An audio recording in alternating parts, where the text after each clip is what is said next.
What is up, guys? Welcome to That was so lame. We're never doing that again. episode Like 50 never. 50 of the Good Point Bro podcast. My name is Kane. This is my little bro Cam. Don't sleep. Don't sleep, baby. Go ahead and hit that subscribe button. Follow us on TikTok at goodpoint.bro. Bro on Twitter at Caden Hearn. yeah. Cam still hasn't made one. What's it called?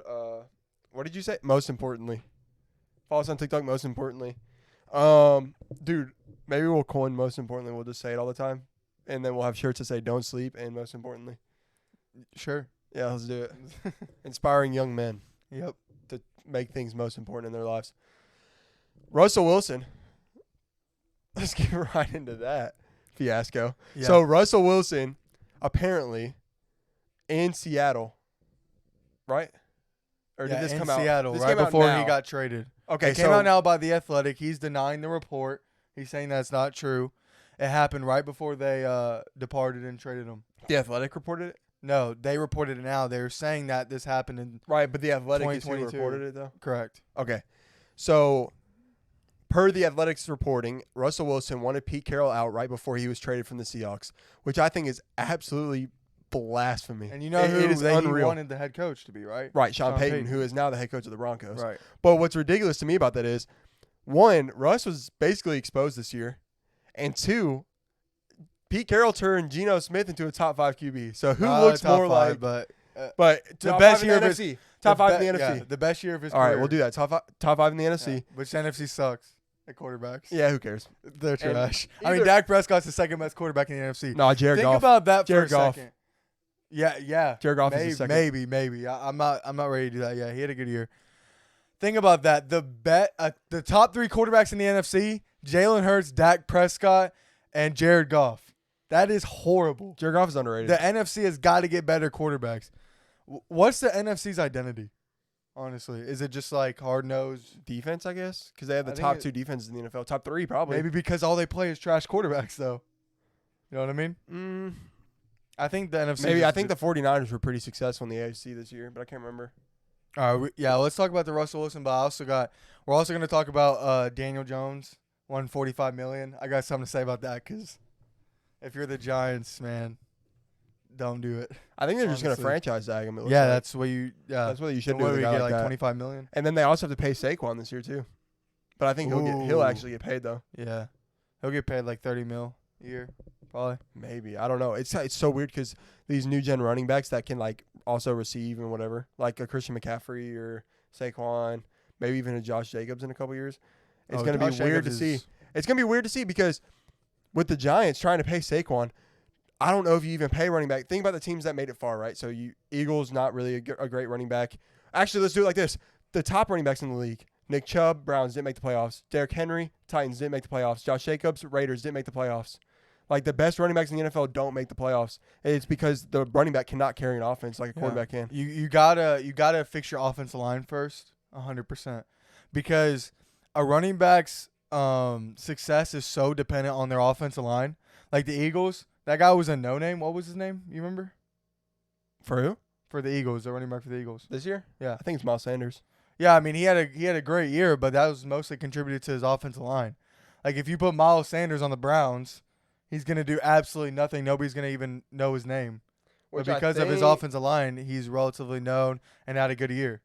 That's just how it goes. I mean, the reason why Derrick Henry's so special is because he had the worst offensive line and Ryan Tannehill as his quarterback and still puts up numbers. Like, that is insane. The last ranked offensive line and Ryan Tannehill as your quarterback, and you're still in like the top 5 stats of running backs. That's ridiculous. Derrick Henry's a real And deal. I know he's getting a lot of carry. Like that's a type of running back. He's so great, even in this quarterback era, that's a guy that you pay because he I is agree. Unbelievable. One thing that's weird to me about Derrick Henry is that people are like, well, look at his yards per carry. They're low. And to me, one, his usage, like the amount of carries he's getting is insane. And then two, when you have a guy like Ryan Tannehill as your quarterback and the defense just puts 8 guys in the box and just tries to stop the run constantly and you still average over 100 yards a game. Right. Like, imagine if he was able to have a QB that could even spread the offense at it all. would be dangerous. At all. Because then they couldn't sell on the run, and then you got to pick your poison. Do you want Derrick Henry to Right. have 40 carries and get 250 yards on And you don't even need a great QB. You Yeah. need one that's accurate just need and can Bryce spread Young. the field.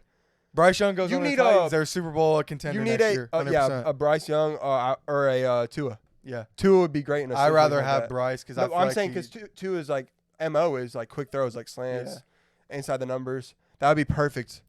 Yeah, and then But, Bryce, I you mean- got someone to extend plays, and I think he makes running backs better because he's so good at checkdowns. Like, do you remember the play with Brian Robinson against Georgia in the SEC championship when he like got the defense to come to him, then flipped it to him? Like that was like a kind of a Patrick Mahomes play. I think he would make Derrick Henry a better receiver as well, just by extending plays. And I think that their number backfield. 2 guy might be a receiving running back, but I can't remember. But yeah. But yeah, for me, I mean, I think he's way better. I think he would have had another 2,000-yard season. I mean, the reason he did the past few years is they still at least had a A.J. Brown. Like, they don't even have one of those guys now. Yeah. Plus, Ryan Tannehill's only getting worse. Yeah, he's terrible. The reason Ryan Tannehill, that all turned into mud, was because he finished like 8 games of a season strong, and then his first 8 of the next season were strong. And they pulled those 16 games, and they were like, look how good he is. These 16 games is as good as Patrick Mahomes was those 16 games. Yeah. And then he got paid. But like there was never just like a full season where Ryan Tannehill was just like, oh, he's, a top 5 in the NFC. I guess he's in the AFC, and then also that playoff run got him paid too. Well, like you were saying, that was Derrick Henry too. How many times Derrick Henry carries the ball is insane. He was like that at Alabama. Remember, they'd be like 40, 45 carries a game. Yeah. And he got better as the game went on. Like, he'd wear your defense down and just keep getting better.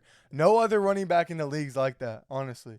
I've never – if he gets a quarterback, I say he's got maybe 2 or 3 more years left because he's a freak. Go watch his workouts on YouTube. Like, dude is an absolute freak. If he gets a quarterback and a better offense line, hot take, but he will be the greatest running back in the history of football. Not just NFL, but if you look at college and NFL, if he gets a quarterback and his high school, and he gets a quarterback, he's gonna have 2 more 2,000-yard seasons. That would mean he has 4 in a quarterback era. He's the greatest running back to ever do it, I think. Yeah, and he's the greatest talent. I mean, if you put it together like this, I think Derrick Henry had the greatest high school running back career of all time. Yeah. Then he goes to college and he wins a Heisman. Arguably the greatest season a running back's ever had. Yeah, arguably the greatest season ever. Then he goes to the NFL, has multiple 2,000-yard carry seasons. 2 in a row.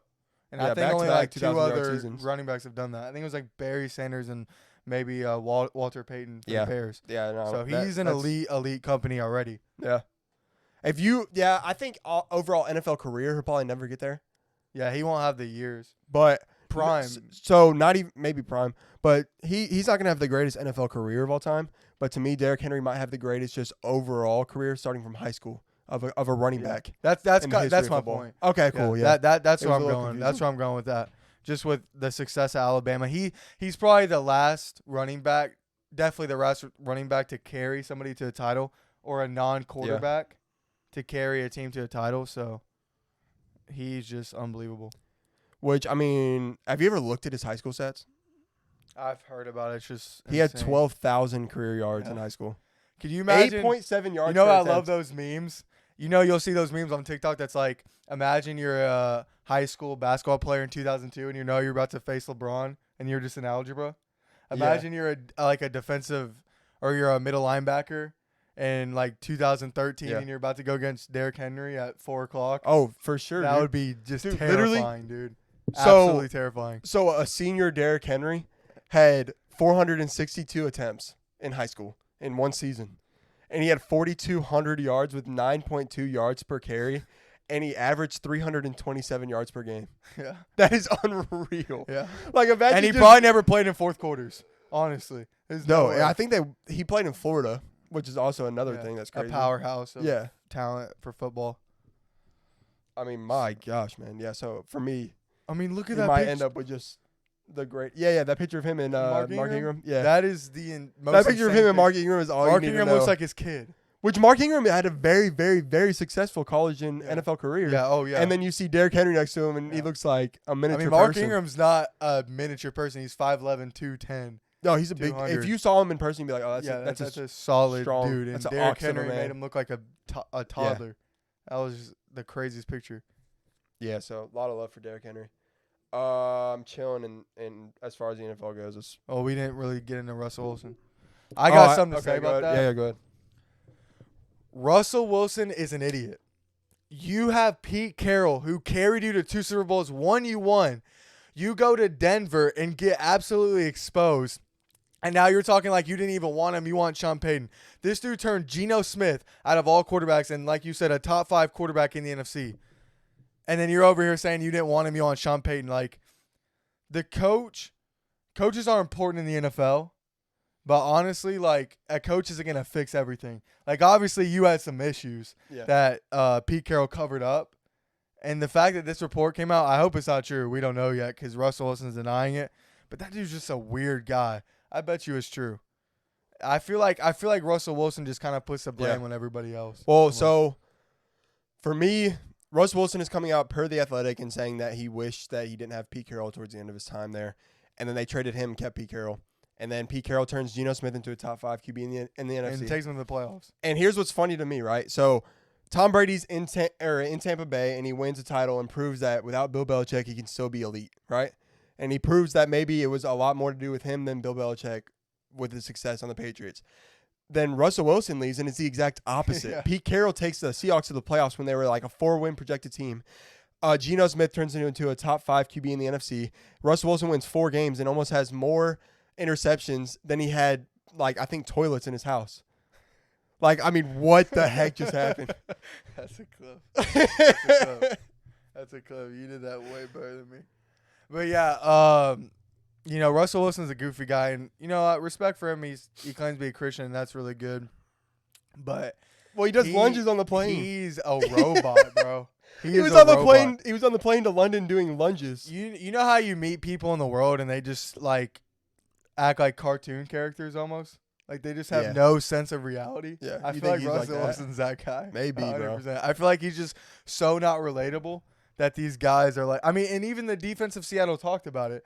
They were like, Pete Carroll kind of babied Russell Wilson. Like he didn't. Yeah, he wasn't held to the same standard as that defense and the other guys. So they built up some resentment there. So I mean, it's an interesting story, and I'm curious to see how this goes next year with Sean Payton. Maybe they get better, maybe they don't. I don't know. But he is low-key playing himself out of the Hall of Fame. I don't think so. I think he is. Like it was he was a first. I'm saying if this continues. If I this think trend with continues, Sean Payton, he might go right back to 30 touchdowns, just like 13 picks. A Daniel Jones type. Like so Daniel Jones doesn't have to make those reads and decisions because but he's not the athlete anymore that Daniel Jones is. He doesn't have to run. I'm saying he like a Tua or like the decision's made for you. Like if he's not here and he's not here, like you're gonna have quick, easy throws to guys that are relatively open.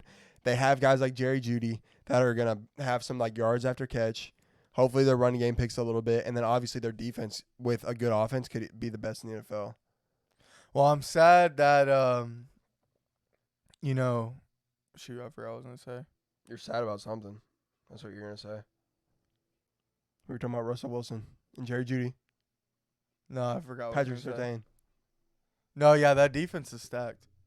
But it could be like that one situation where the Bears had 0 offense, so the games were just close. Yeah, but they made it to. They got a better offense. Their defense started being bad.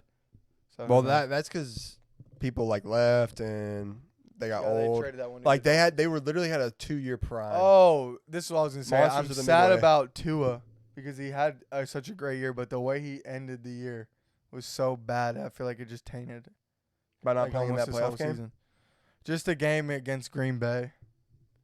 Well, so that was rough. That was his last concussion, though. I know, but like, have you seen the stats before and after he hit his head? Really? They're insane, dude. He's like 7 for 9. Because remember, he started off that game really hot. Yeah, he did. He was like 7 for 9 with like 3 touchdowns or something crazy. Yeah, he had a couple big plays of Waddle. They show the play of like him hitting his head, and then he's 0 for 11 with like 3 picks. It's like night and day. So to me, that game's a wash. I don't know. I think 2 things. One, it was hard to predict. He needs like some type of helmet that he's not gonna like hit as hard. He needs like, I don't even know if he needs to wear one of them neck guards that like the linebackers wear or something. That like Peyton Manning wore. Like right here. Isn't that what Peyton Manning wore after his neck Maybe, injury? yeah. And then 2, this dude needs to be in the gym with. Tua needs to be in the gym with those things that you put around their head that Joe Rogan loves, and he's going like this. Oh, like the Creed 2 training scene? Yeah. You know what I'm he talking needs about? to be in that Creed 2 training scene. Yeah. Shout out to that. That's one of the because best training Tua's scenes neck ever. is weak, bro. He gets like whiplash, like anytime he gets tackled, and He's like got to gain muscle. Honestly, he's got to get in the weight room and like just get more durable. Honestly, like he is made of glass. He is, and you just can't survive in the NFL. I mean, he Football's shattered not his the hip sport. in college. Like He he's literally yeah. weak. Yeah. Like I love him. He shattered his ankle, shattered his hip, Yeah. shattered his skull. Yeah. He's got to get in the weight room. You good on that NBA? Yeah, let's go. All right, we're gonna move over to the NBA a little bit. And I just want to start with this. We were reminiscing over this earlier today, but there will never be an NBA season quite like the 2016 season. We got the 73-9 Warriors, the 3-1 Cavs comeback in the finals. What? The energy is low. Oh, my bad. What? Like you were in the looking comments, if you down. think my energy was low, let me know. Which also, Josh, if you're watching this, Josh, sometimes you comment stuff and I don't even know what you're talking about. So I don't know if you need to put like a timestamp and then what you say. Josh tries That to would probably comment the clever stuff. But like, he tries to like comment. he like clever answers things. something we said, but I don't Yeah. even know what. I Yeah, can't even timestamp remember. it. So like, I think you can put like 7:31 and then what you're saying, and then it'll you can click on it and then it'll go to that part of the video. yeah. So it'll say that, and then I'll actually know what you're saying. And Yeah. same goes for anybody else that wants to do something like that. That'd be cool. Maybe David Buster. Yeah. Shout out David Buster. I was just about to say The boy shout out from David TikTok. Buster. That's funny. Oh, he said something to you this morning. Do you want to hear it? Sure. If I can find it, but What it's video probably was not it far. on? It was on your Steph and like KD is to blame and stuff. Oh. Katie, you got to be responsible, man. He said, I can't find it, but he was basically like, I hate your LeBron takes, but you were spot on with this one. To you. Oh, really? Because he hates your LeBrons. He really likes Jordan. Yeah. I mean, he's like Josh, a little bit older than Josh. Man, maybe. this is the thing about that. I wish people were like, if you like Jordan, then you hate LeBron. Like, you can like both of them. Like, it's a fluid thing. Like, I go days where I think Jordan's the GOAT. I go days where I think LeBron's the GOAT. It just depends on my mood. But just because you like one of them doesn't mean you have to hate the other one. I feel like that's how people roll with it. Yeah. You can like somebody and still appreciate the other one as well. Yeah. You got to appreciate the Yeah. greatness between Like, both of them. you can't definitively say someone No. that has 2 3-peats. There's only been 3 in NBA history, 10 scoring titles, 6 NBA championships. You can't say definitively that that's not the best player ever. Yeah. You just can't do it.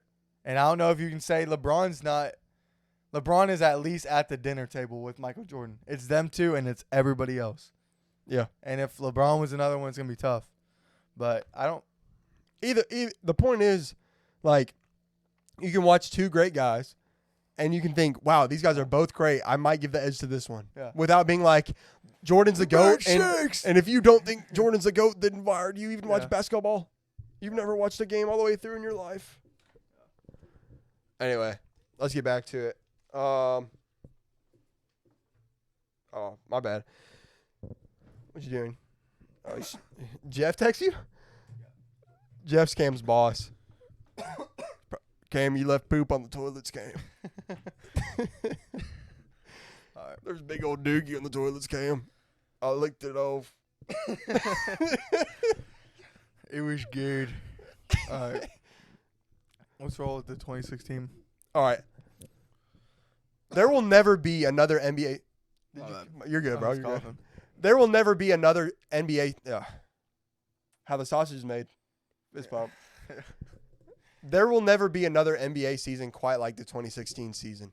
Okay, we have the 73-9 Warriors who went to the finals just to lose 3-1 against the Cavaliers. You have Kobe's farewell game, which he has 60 points. Tim Duncan, KG also retire in the same year. KD and Russ blow a 3-1 lead in the Western Conference Finals. Game 6 Clay comes out of nowhere. The best dunk contest in NBA history. Steph's first unanimous MVP. That's all I got. Yeah, I mean, Like, it is unreal. that season is it ridiculous. was special. It was a special year. And I love when Shaq's talking about Kobe's last game, and he's like, yo, go give me 50. And he's like, that mother got 60. That was fun. That's dope. But, yeah, that was great. And not only, like, Kobe's farewell game, but he went off in the fourth quarter and like, just put the Utah Jazz down. And if you watch when he's shooting his free throws for 60, Gordon Hayward steps on the line when he's going for his 60th point. just in case he misses it. Yeah. Which was dope. That was one of the coolest sports things I've ever seen. But yeah, that season is something else. We haven't had a season like that in a while. Yeah, I don't know if people know about that Gordon Hayward thing. Yeah, I remember seeing that like on TikTok. But Going yeah, to like that's the full cool. thing. Like exactly what happened. Oh, so if you remember the game, Kobe shot 2 free throws. What game? If you remember Kobe's, You got it, bro. all right. If you remember Kobe's last game, he's shooting 2 free throws to go for 60, and on his second free throw to go for 60. Yeah, I can't. That is goofy. I can't do it. I'll try it, bro. All right. You're good. You're fine, bro. It's funny. No, let me try again. I'll go for it. All right, you got it. And Kobe's farewell game when he scored 60, his last 2 points were scored on free throws. On the second free throw, if you remember, Gordon Hayward stepped on the line to make sure he gets 60, which I think is one of the best sports moments in history, and it's underrated because a lot of people don't know that. I saw it because someone posted a TikTok about it, and everybody in the comments was like, I didn't see that. That was really cool. So I just feel like we should put some light on that and celebrate Gordon Hayward for that. Yeah, because it maybe might be he the misses best. it. It might be the best play in Gordon Hayward's career. Yeah, for sure. For sure. He used his ankle for 2 things. I don't know what that was. Yeah, I don't know. But if you remember but at least his ankle was in use in some way. Yeah. All right. So the Lakers beat the Warriors last night. There's basically one thing significant about the Lakers win over the Warriors last night. The Warriors are trash without Steph, so it's not really a great win. However, for the Lakers to put up 120 and look that efficient and good while LeBron has 13 points is something that we haven't seen in forever. It felt like game after game after game we were having to see LeBron score 30 just for them to have a chance. So for them to win with 13 is actually, it should be a positive. Yeah, when you get there's a stat Anthony Davis and LeBron only combined for 25 points. That's the fewest amount of points they've combined for and still won the game. So that's a huge plus. They're spreading the floor. Listen, the formula is so simple. You just give LeBron shooters and defense, and he's going to win games, even if he doesn't play well, just because the floor is spaced out and he's able to get one-on-ones and drive to the basket. But I got to say this. Anthony Davis cannot shoot 5 shots in a game. Anthony Davis is a top 7 player in the NBA when healthy. You have to be more aggressive. The Lakers need you to drop 25 a game. I don't understand why you keep shooting 5 shots a game. Like, what is going on through your head? I get they won the game, and that's great, and they didn't play well, so that's a plus. But you got to be the offense has to go through you. The Lakers are best when LeBron is playing point, and the offense runs through Anthony Davis. But when you take 5 shots a game, obviously the offense isn't running through you. I just don't understand. Like, people have got to keep having this conversation about you not being aggressive. Like, the light bulb's got to hit at some point. Like, they are better when the offense runs through you.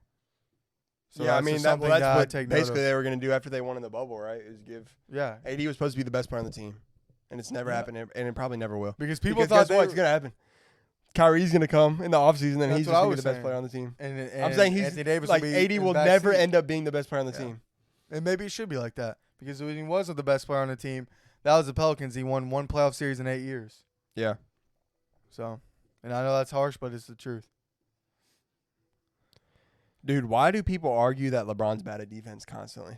Is it just a narrative that is sprung up? It was a recent narrative. years? It was a narrative formed in like 2018 on his last year on the Cavs, because someone did like a sports science thing of how he walked the most out of any player just so he could conserve his energy for the offense. Because that year specifically, he had to carry so much of the load on offense, and through that, people just started saying he didn't play defense, but. He's like a 5-time first-team all-defensive player. In his prime, he's one of the best defensive players ever. He's 10th in steals all time. And he had, I believe. Did you know that? Yeah, I believe it was either last year or 2020 when he had the most defensive win shares in the NBA. So he's still, like, when the time's needed, he's still a great defender and can lock you down. And if you think about it, he's 38 years old. He's played more basketball than anybody who's ever lived.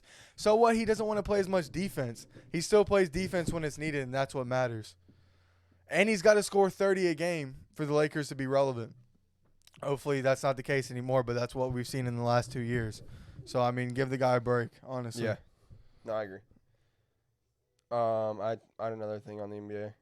Oh yeah, the Kevin Durant trade, which I can't even remember why I put that in there, unfortunately. But what I was going to talk about is, I just remembered, so that's cool. Yeah, that's cool. Can you name? So basically, the thing that strikes me the most about this Kevin Durant trade is I cannot remember somebody this good being traded midseason. Maybe even like offseason. I don't know. He might be the best player traded of all time. Is there another player? Yeah, when you're a player on Kevin Durant's, this is why we got to stop talking about Kevin Durant in this type of fashion, because we have never seen a superstar of his caliber, of his talent, be traded. It's a black mark on his legacy. Like, did Steph Curry get traded? No. Did LeBron get traded? No. Did Michael Jordan get traded? No. These type of guys don't get traded. So for Kevin Durant to be like, I don't like this situation and I'm just going to get traded, it's weird.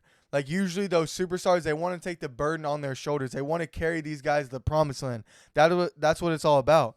But it seems like Kevin Durant always thinks the grass is greener on the other side, which is not. You have no clue what could happen. Kevin Durant's injury prone. CP3's old as dirt, and Devin Booker's currently injured as well. So we have no idea what could happen. I felt like with Kyrie trading, they got Spencer Dinwiddie and another good player, and they got picks, that he would stay there and they could just build a good team around him that could challenge other teams in the East. But that didn't happen. I mean, think about LeBron. Did LeBron request a trade from the Cavs when Kyrie got traded? No, he stayed there and he took the guys that he had and went to the finals. And even though he didn't win, people still looked at it as an accomplishment, because he made guys that around him that sucked better and was able to take them to the finals. And Kevin Durant just doesn't want to do that. I don't understand. And if you want to be mentioned in the same breath of those players, you got to do stuff like that. Yeah. Right. You can't just keep running to other teams. Right. So hey, also, not to push you off that, but let's settle this once and for all. Who should have been the number 1 pick? Ja or Zion? Yeah. So let's settle this once and for all. Who should have been the number 1 pick? Ja or Zion Williamson? 100% Ja. Because Ja, if you think about it, changed the culture of Memphis into a positive. Like, when he went to Memphis, they got this dog mentality. He took hard work over there. Because his whole life he grinded. He wasn't highly recruited like Zion. Nobody knew who he was. He was he was doing box jumps with his dad. Like, he didn't have the talent that Zion had. He just came up from the trenches. And that's the kind of attitude he took to Memphis, and I respect that. But if you look at a guy like Zion, when he was drafted by the Pelicans, he said he didn't want to go there. He said he wanted to go to New York. Last year, he was clearly healthy. I mean, like, towards the end of the year, he posted a clip of him doing a between-the-legs dunk, and he's still not playing in an NBA game.